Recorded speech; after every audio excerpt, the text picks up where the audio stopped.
Bonjour à tous, c'est WinDevNurse. On se retrouve aujourd'hui samedi pour la suite du vidéo tutoriel sur l'envoi de SMS avec WinDev. Alors avant de continuer ce tutoriel, je vous rappelle que si vous aimez les vidéos que je fais sur cette chaîne, n'hésitez pas à les liker. Vous pouvez également vous abonner avec la petite cloche. Ensuite, si vous souhaitez faire un don à la chaîne, vous avez toujours à disposition les cagnottes Litchi et PayPal. Alors il y a eu un petit changement qui s'est opéré puisque maintenant le lien qui mène aux cagnottes Litchi passe directement par mon site internet que j'ai développé en WebDev. D'ailleurs, vous avez toute une série de vidéos tutoriels sur l'utilisation de WebDev qui se trouve sur cette chaîne.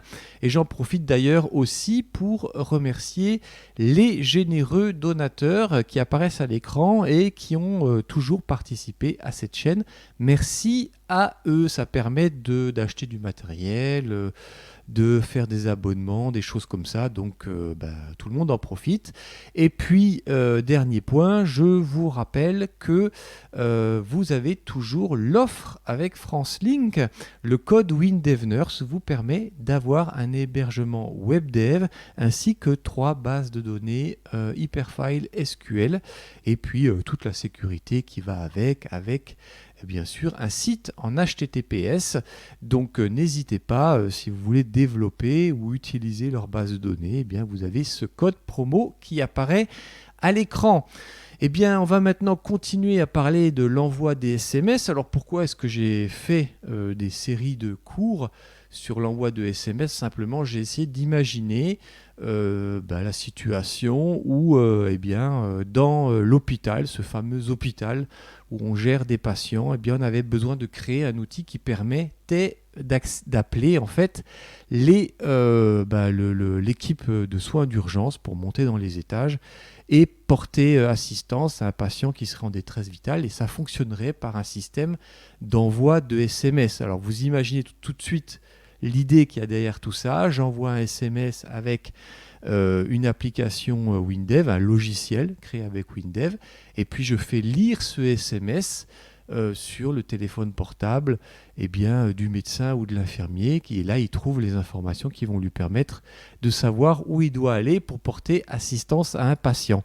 Donc vous voyez là le lien entre WinDev et WinDev Mobile, c'est ce qu'on va voir encore dans les prochaines vidéos ensemble. Alors la semaine dernière, on avait un petit peu vu comment essayer d'obtenir la clé d'authentification qui est valable pendant 5 minutes parce que c'est comme ça que fonctionne l'API du site que j'ai sélectionné, du fournisseur que j'ai sélectionné.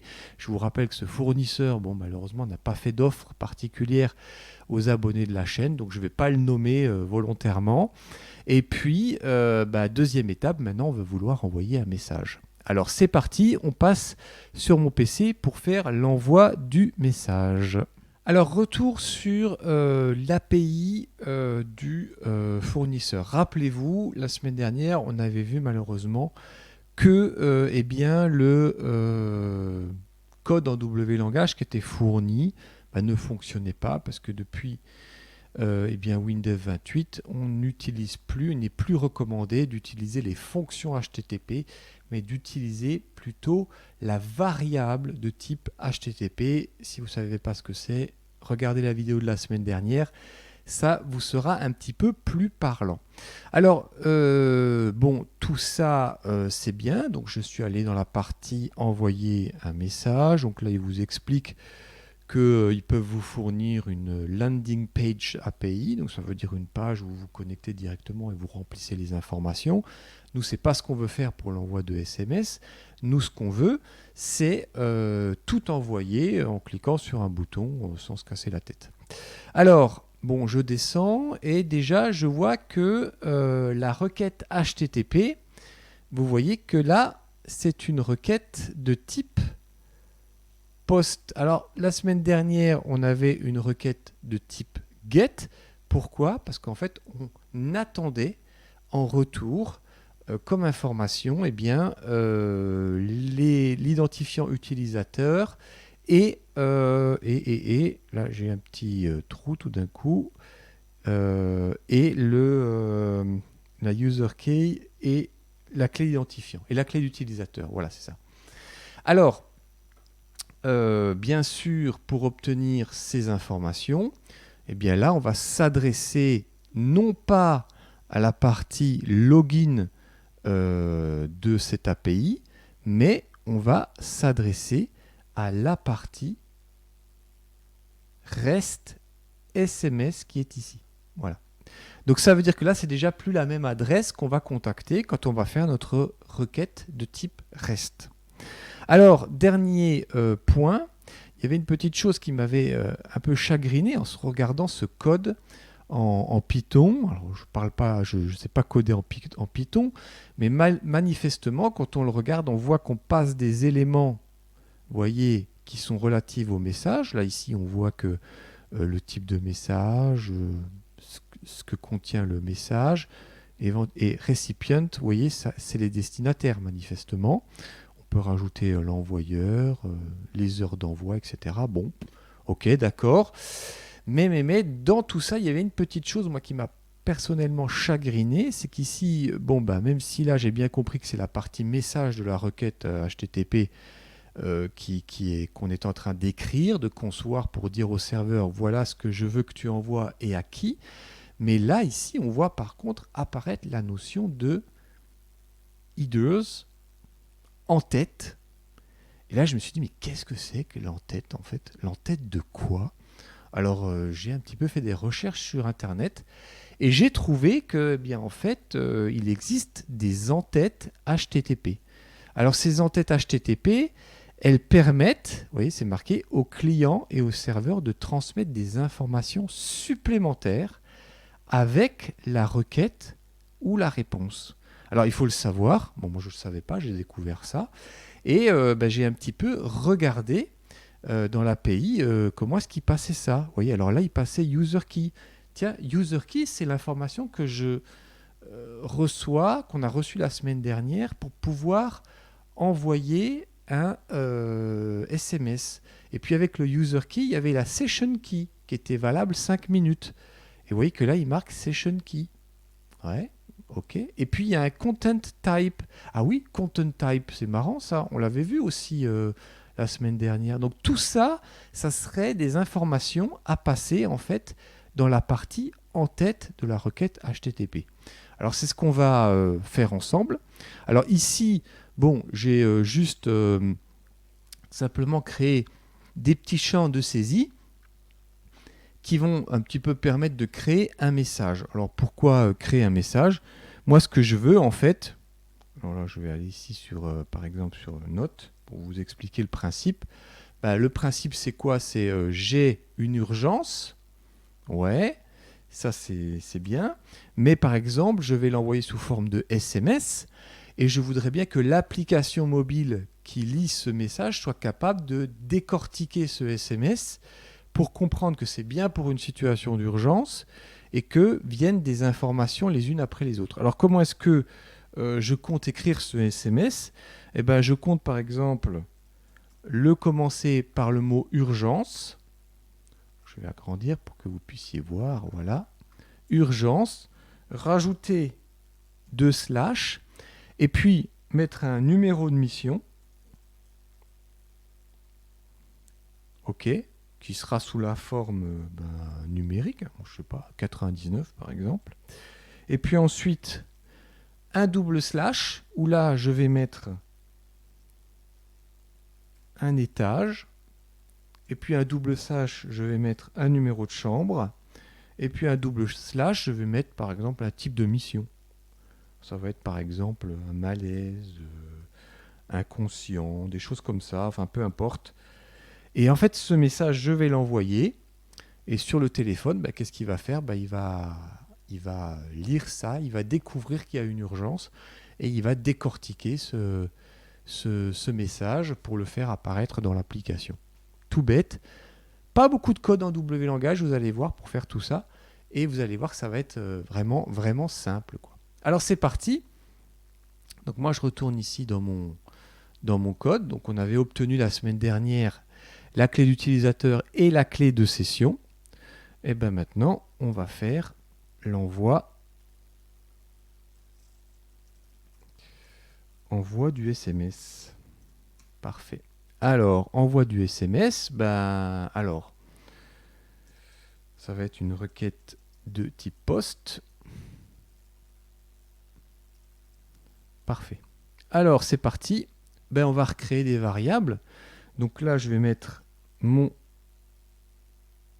Je vais baisser un peu mon micro. Voilà. Mon message envoi est une REST requête. Mon message réponse est une REST réponse, comme la semaine dernière. Hein. REST requête, REST réponse.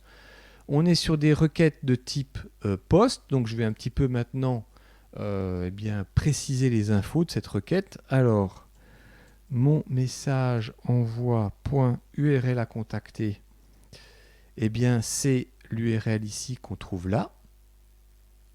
Elle est là. Alors, elle est même ici. Regardez, http, SMS, parfait. Donc, je copie ça. Ok, donc ça c'est bon. Ensuite, la méthode. Alors, mon message envoie .méthode, on l'a vu, c'est une méthode de type post.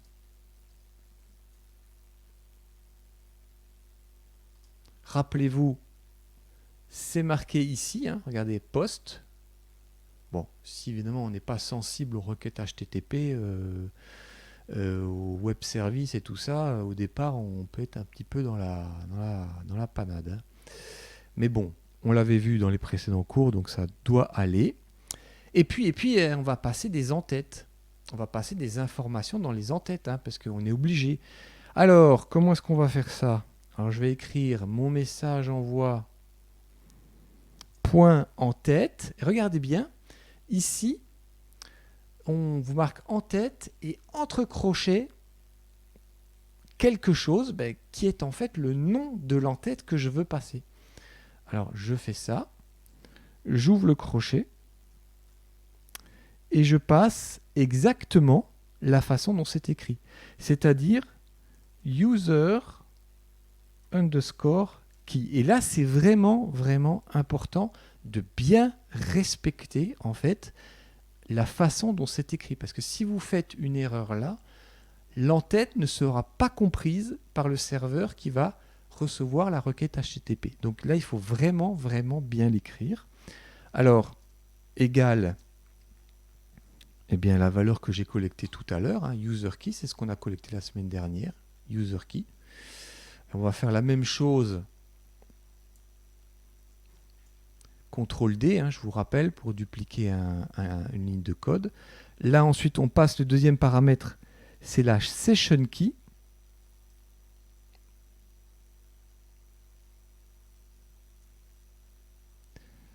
OK.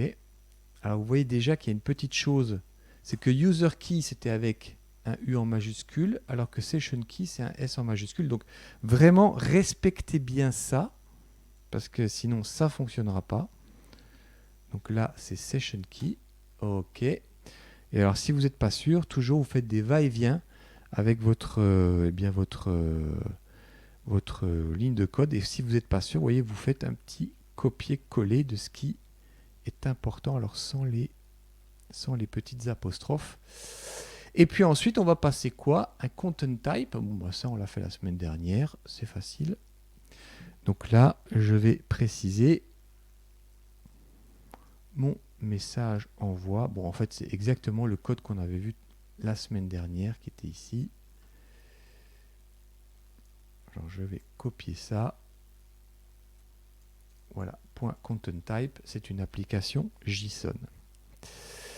Alors, c'est parti.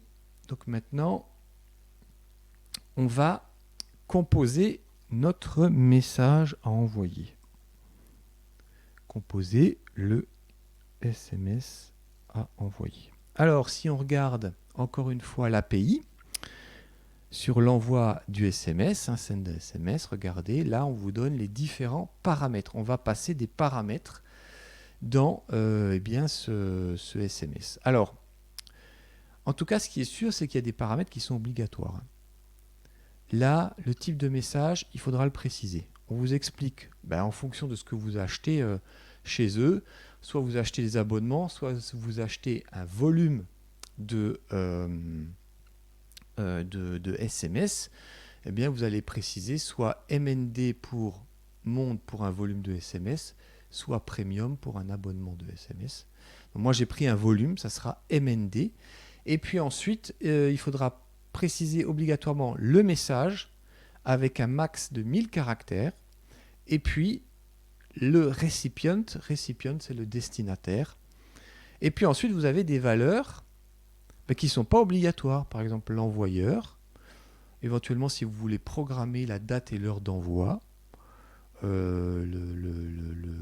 Si vous voulez voir retourner le nombre de crédits qui ont été utilisés pour le message, parce que si vous dépassez 160 caractères, eh bien, vous allez utiliser 2 messages et pas un. Enfin bref, vous avez tous ces éléments, c'est à vous de voir un petit peu dans l'API de chaque fournisseur de service ce qu'il peut vous renvoyer comme information. Alors, moi je vais concevoir mon message. Je vous rappelle que ici, j'ai un champ de saisie numéro de la mission, étage, chambre et type. Bon, alors on va y aller. Alors pour concevoir ce message, hop là, voilà. Je vais dire que mon message est une chaîne. Et là, je vais faire de la concaténation pure et dure. Donc je commence mon message par URG, urgence, / plus SAI underscore numéro de mission, plus encore un /. Alors ensuite on précisait l'étage.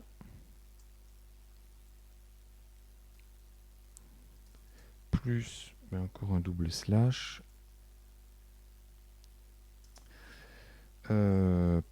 Plus. On va faire 3 petits points.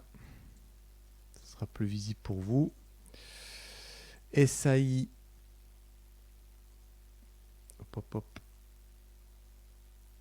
Underscore chambre. Voilà. Et plus. / SAI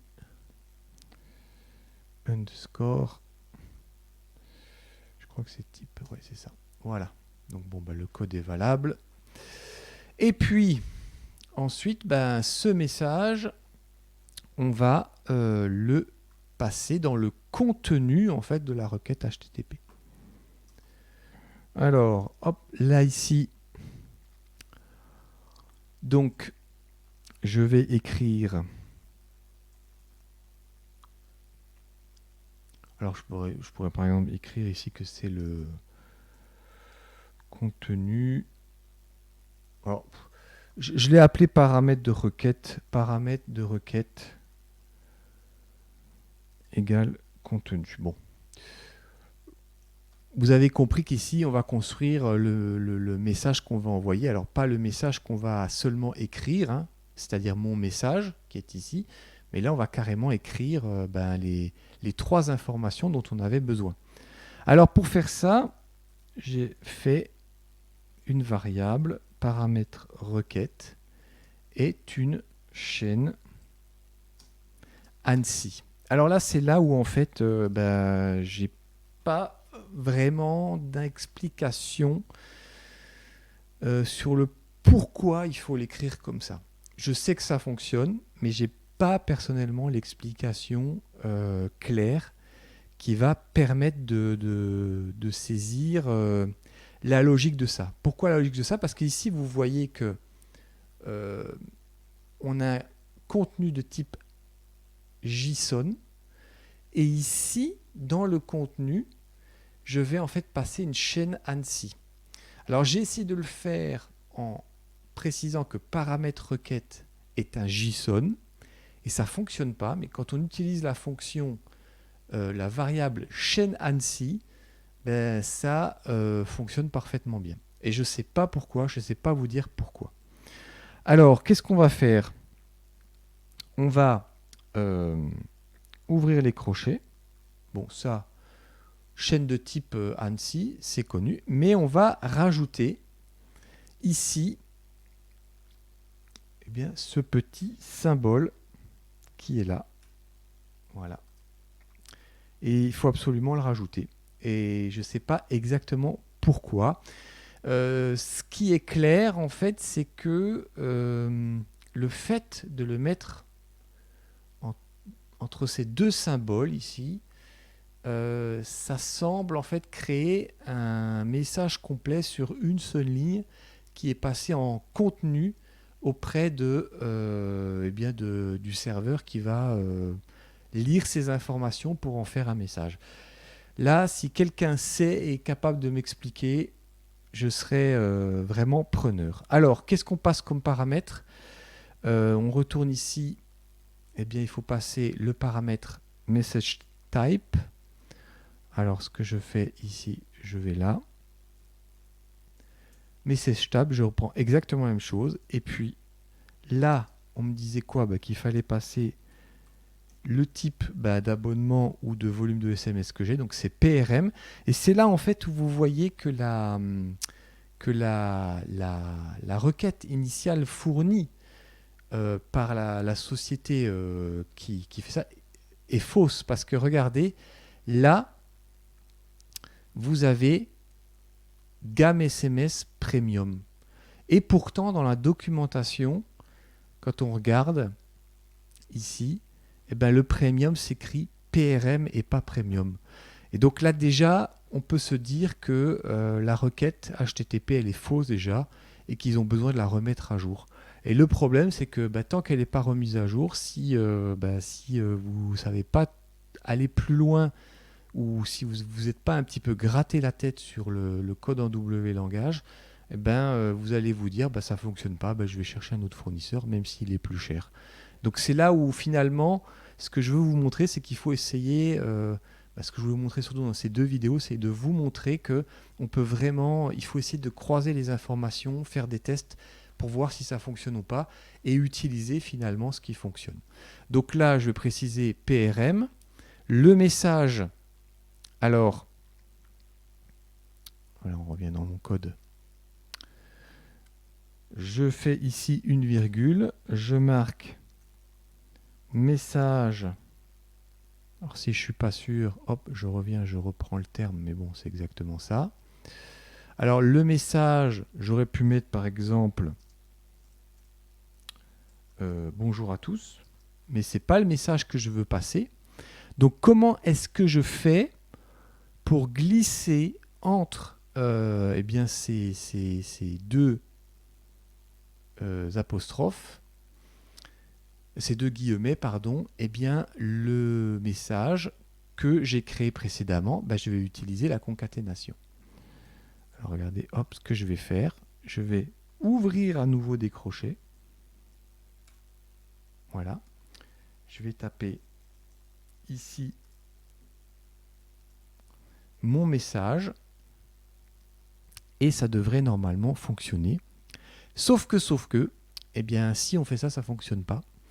Parce que il va y avoir un problème de lecture au niveau du serveur. Et la solution que j'ai trouvée, c'est encore une fois de doubler,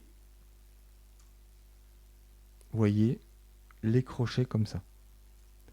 En fait, j'encapsule quelque chose, une variable qui est mise entourée de guillemets.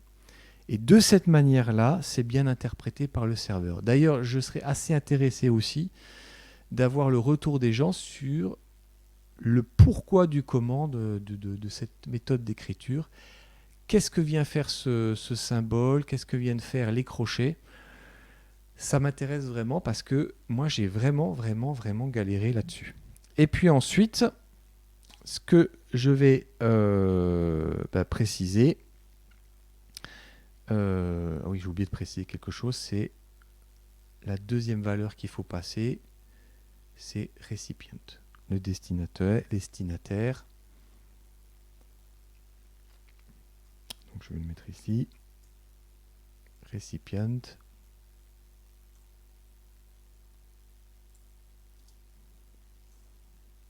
Égal. Alors là, ben je vais faire exactement la même chose, mais avec le numéro de téléphone. Alors j'aurais pu écrire un numéro de téléphone du style, par exemple, plus 33, 6, blablabla. Mais nous, ce qu'on veut faire, c'est de la concaténation.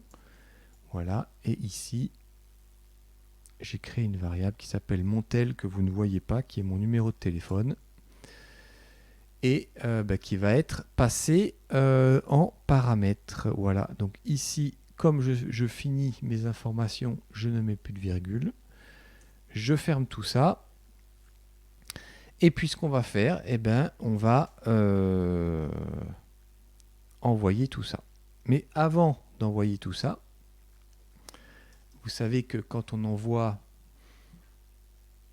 on va dire du texte normal sur une requête HTTP sans accent, sans parenthèse, sans choses comme ça dans le texte que vous envoyez, ça fonctionne bien, sauf que si vous voulez envoyer des messages avec des accents, des caractères spéciaux, eh bien il va falloir convertir cette chaîne ANSI en UTF-8 parce que sinon ça va pas fonctionner. Alors si vous le faites pas, vous allez avoir quand même un SMS, mais ça va pas du tout être le message, enfin du moins vous allez reconnaître certaines parties du message, mais dès que vous allez avoir des caractères spéciaux, ça passera pas.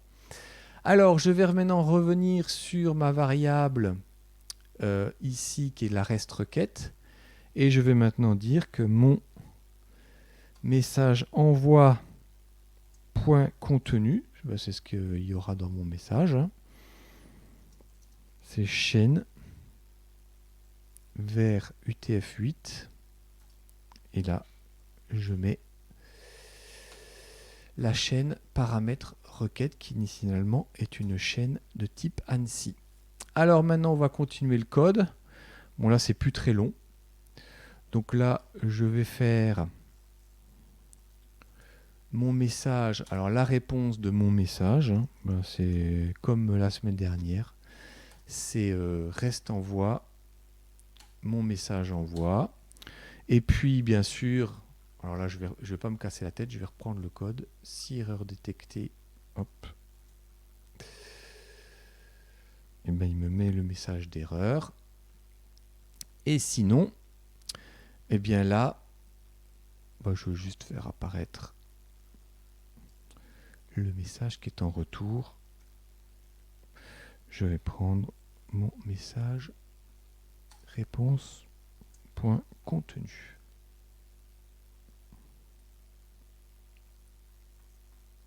Là, je veux juste voir en fait dans la chaîne de type, la chaîne de caractères qui revient. On pourra l'exploiter, mais bon, pour le moment, le but c'est vraiment d'envoyer un message. Donc voilà tout le code. Quand même assez long, hein. Il faut quand même un petit peu comprendre ce qu'on fait. Moi, j'ai pas tout compris, mais ça fonctionne. Donc ça a le mérite de fonctionner. C'est le but qu'on cherche quand on fait du développement. Allez, on fait un petit test. C'est parti. Donc là, je vais faire l'urgence numéro 10. L'étage 10-10, on va dire. La chambre 10-10-10-10. OK. Et le type, je vais marquer malaise 10. Voilà. Je clique sur hop, envoi. Et là, j'ai une erreur. Et qu'est-ce que ça me dit? Unexpected character. Alors, retour dans le code parce qu'il y a bien sûr un message d'erreur. Alors, c'est là où en fait, il faut avancer à tâtons. Alors, où est l'erreur? Eh bien, l'erreur, elle est là. Regardez ce que j'ai écrit. Message type égale PRM. Alors, ça vous semblait logique. Mais en fait, quand on va voir la documentation, regardez, c'est message type, 2 points, espace, et ensuite le type de message. Vous voyez? Donc, c'est pas égal, mais c'est 2 points. Voilà. Donc, quoi, je peux vous prouver que le code est fait en direct. Et vous voyez qu'on n'est pas à l'abri de faire des erreurs. Alors bien sûr, le problème c'est que c'est toujours le même souci, c'est que il faut bien lire, il ne faut pas faire d'erreurs, c'est un peu compliqué. Donc maintenant on va refaire le test. C'est parti. Donc là on est 10, 10, 10, 100, 110 et malaise 10. C'est parti. J'envoie. Voilà, regardez le message de retour. Résulte OK. Là, j'ai mon téléphone qui vient de recevoir le message avec le numéro d'ordre, le nombre de messages envoyés 1, puis l'ordre interne, je ne sais pas, bref. En tout cas, le message est parti. Alors bien sûr, il faut un petit peu décortiquer. Vous avez vu, il a fallu presque 2 vidéos pour vraiment comprendre l'API. C'est un petit peu quand même casse-tête, il faut l'avouer, pour des gens comme nous qui ne sommes pas développeurs, qui n'avons pas étudié non plus le code dans les universités. Et des fois, ça nous fait pêcher un petit peu. Mais ce que je voulais vous montrer avec ces 2 vidéos, c'est qu'à force de travailler, à chercher, essayer de comprendre, eh bien en fait, vous pouvez aussi y arriver. Voilà, prochaine vidéo, on va parler de l'application pour la lecture des SMS, quand on aura un message d'urgence qui partira. Et puis, vous allez voir, ça va être assez fun. Allez, je vous dis à samedi prochain. Bye bye.